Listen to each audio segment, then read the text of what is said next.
So, yun na nga mga mare. Luto ng ating chicken curry. Ayan.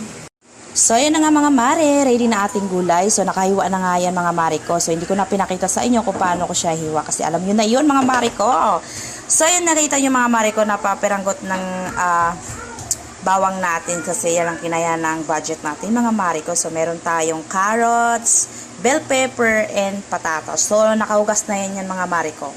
So, ayan, mag-ready na tayo ng kawali para magigisa na tayo ng bawang sibuyas at maglagay na tayo dito ng uwil.